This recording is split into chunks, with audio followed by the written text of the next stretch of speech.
Introduction. Earth is known as the blue planet because of abundance of water on its surface. In fact, 70% of Earth's surface is covered by water. However, in summer, everyone talks of shortage of water. Strange, isn't it? What is even more strange is a couple of months later during monsoon, we talk of floods. In this lesson, we will learn about the effects of droughts and floods on Earth. We will also learn the ways to overcome these problems. Have you ever wondered where the rain and snow goes after reaching Earth? Rainwater flows as streams. It fills up ponds, lakes, and rivers. It falls into the sea and oceans. The snow falls on mountains and later melts into water. This water flows down the mountains in the form of streams and rivers.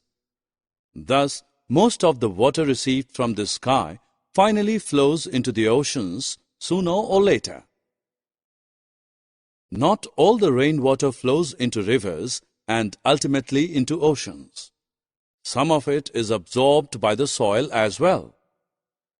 This water is known as groundwater. Groundwater is the source of water for many lakes and wells.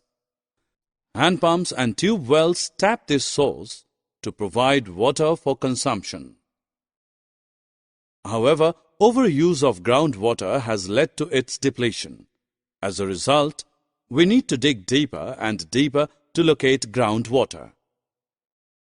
In areas with little or no vegetation, the topsoil is loose and gets washed away by rainwater. Such areas get covered with concrete. As a result, there is reduced seepage of rainwater into the ground. This also contributes to reduction in groundwater. In our country, most of the rainfall occurs during June, July, and August. It gives us respite from the hot and humid summer. Sowing of many crops depends on monsoon. But what will happen if it rains heavily? Excessive rainfall leads to a rise in the water levels of ponds, lakes, and rivers, causing them to overflow. Such an overflow of these water bodies beyond their normal limits is known as floods. Floods destroy crops and cause damage to property and life. Floods triggered by heavy monsoon rains are an annual feature in India.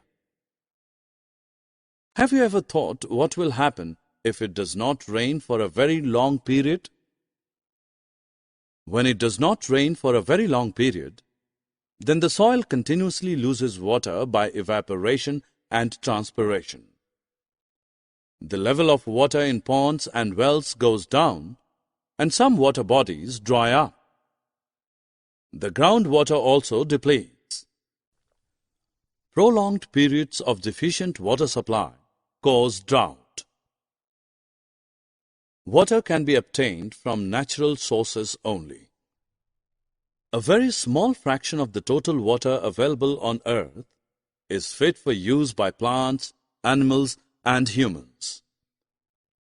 The demand for usable water is increasing with rising population. As a result, the shortage of water is acute in various parts of the world. The scarcity is only likely to worsen in the coming years. So, we as responsible inhabitants of Mother Earth must conserve water and use it judiciously.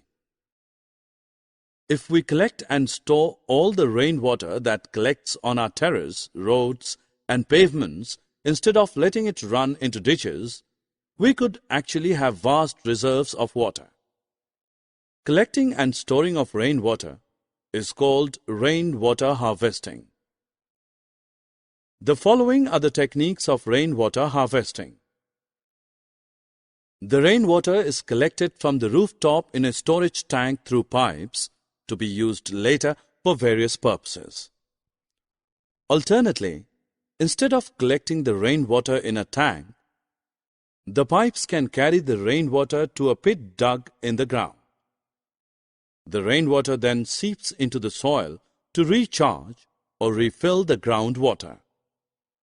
Another technique of rainwater harvesting is the one in which the runoff on the ground is used to recharge groundwater. Summary. Let us summarize what we have learned. Excess rainfall causes flood, and no rainfall over a period of time causes drought. The amount of usable water on earth is limited, so it needs to be used wisely. Collecting and storing of rainwater is called rainwater harvesting.